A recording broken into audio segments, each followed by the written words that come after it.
السلام عليكم ورحمة الله تعالى وبركاته. طليت عليكم نهار اليوم بفيديو جديد. إن شاء الله نلقاكم بخير وبصحة جيدة ومهنيين كامل يا رب. راح نشارك معاكم وصفات تعليميني بيتزا، وصفة جد اقتصادية وسهلة، إن شاء الله تعجبكم. مشاهدة ممتعة. بسم الله والصلاة والسلام على رسول الله. عندي كاس ماء دافي، ملعقة ممسوحة خميرة فورية، ملعقة ممسوحة سكر. رايحة نحركهم وبعدها نغطيهم لمدة 10 دقائق حتى تتفاعل الخميرة. هنا عندي ملعقة كبيرة تاع خل، وضفت عليهم 4 ملاعق كبار تاع زيت.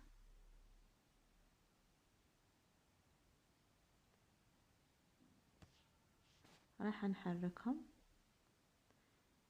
بعدها عندي رشة تاع الزعترة، نصف ملعقة تاع ملح، ورايحة نخلطهم. هنا الكاس الاول تاع الفارينة، رايحة نحرك الملح. الا حبيتو ديروا ملعقة صغيرة ديروا، وانا نقصت على خاطر من بعد راح ندير الفرماج مالح. هنا استعملت البيترا، ولا حبيتو تستعملوا العجن باليد فقط. المهم العجن ضروري، عجنوها باليد. حطيتها تخمر، ودركا راح ندير صلصة الطماطم. عندي حبة بصلة متوسطة الحجم، قطعتها تقطيع هكا عشوائي. وبعدها عندي فص تاع ثوم قطعته.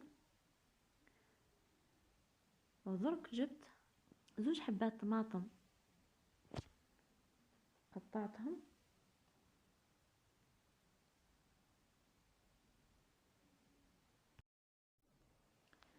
واذا حبيتوا تستعملوا هنا لا كوكوط استعملوها.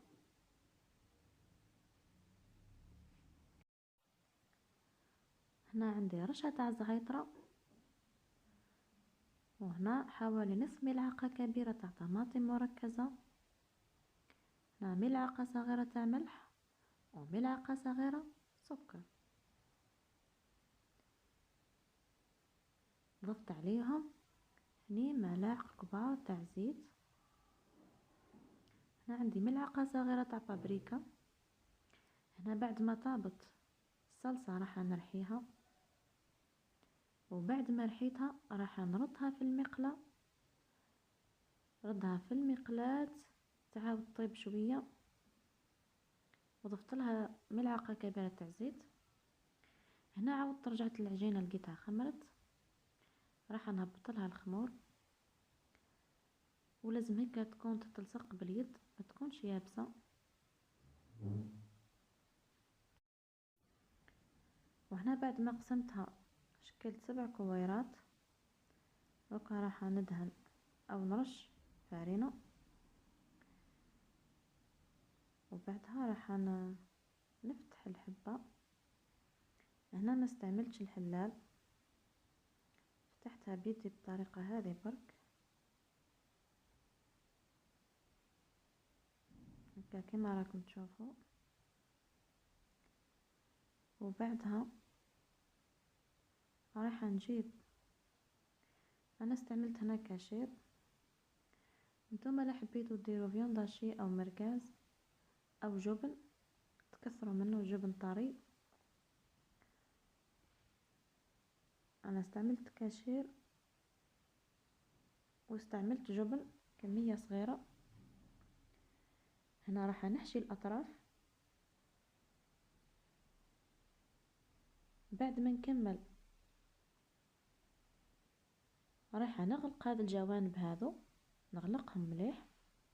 وهنا راني شعلت الفرن على درجة 200 درجة مئوية، وهنا الصينية الخاصة بالفرن دهنتها بالزبدة ورشيتها بالفارينة. راح نحط الحبة هنا، وبعدها راح ندير صلصة الطماطم اللي كنت حضرتها معاكم.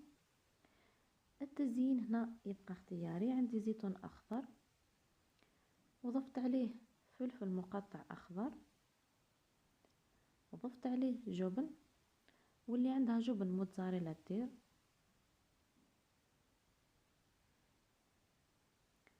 زينت بحبة تاع زيتون، وهنا جبت صفار تاع بيضة، درت له رشة تاع حليب، ورايحة ندهن الجوانب.